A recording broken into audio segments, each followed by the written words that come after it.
Oh, good gravy. Wowzer.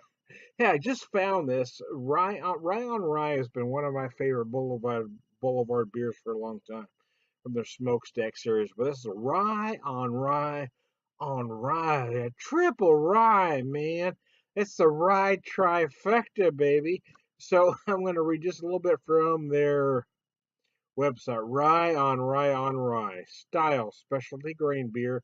Availability, limited draft in 750s.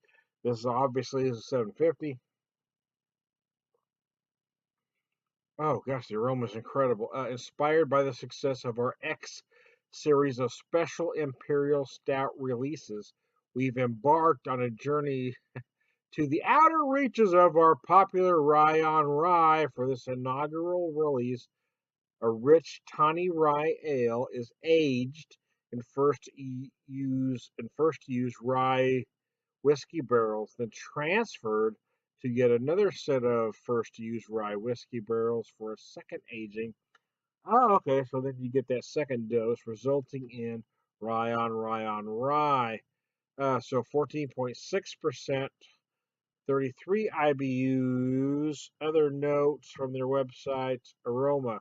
So some of their beers they tell you exactly what malts and hops are used. On this one they don't, but they do say aroma, caramel, distinct whiskey notes. Yeah, I'm going to say that.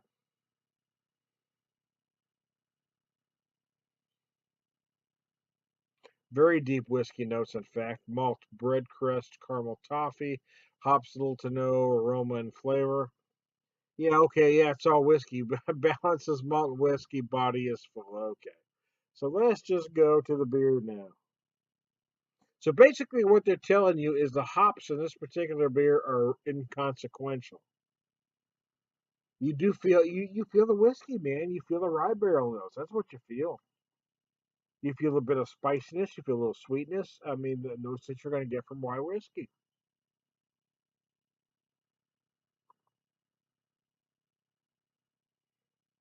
You feel a slightly sweet ale. You feel a whole lot of rye notes. You feel a whole lot of happiness. I just feel happy.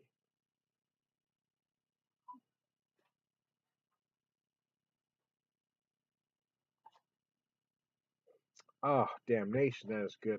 Wow. The rye on rye is incredible. Uh, this takes it to a different, takes it to a whole other level, a different plane, man. They could have done this another way. They could have just aged it longer in that rye barrel. What they've done by taking it from that rye barrel to another rye barrel is just accentuating those notes. So, I mean, that's brilliant in my opinion. So what you have is a lot of the flavors you have from the Ron Rye, but they're just more they're more in your face. They're bigger, they're badder, they're bolder, they're right there.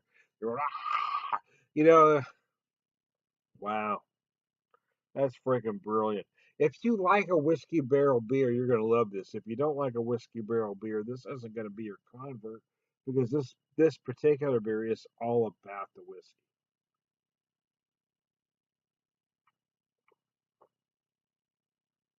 This takes whiskey.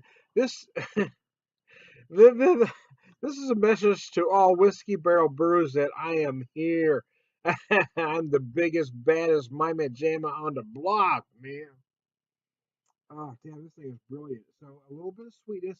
You're also getting a little bit of tartness. I'm not exactly sure where that's coming from, but it is there. Right at the end, all through it, I mean, you have that bit, you get, they say caramel. I'm going to actually say more toffee than caramel. There is a difference. And I think I'm feeling more toffee than caramel, but I don't, I'm not going to argue with them. It's their beer, man. Just telling you what I taste. You get that, that rye whiskey spiciness. This is absolutely brilliant, man. Hey, I'm John a Beer Whisperer. I'm going to let this warm a bit. I may come back with more follow up notes. I may not. Who knows? But bottom line, if you could find Boulevard Rye on Rye.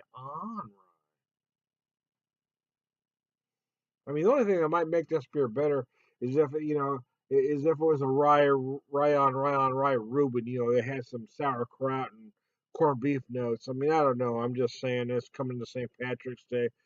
Thinking I would like to marinate my corned beef in this beer. So I'm not a beer whisperer. I've gone too far. Prolific beer drinker and whiskey drinker, purveyor of wisdom, and all around good guy. If you don't like me, bite me.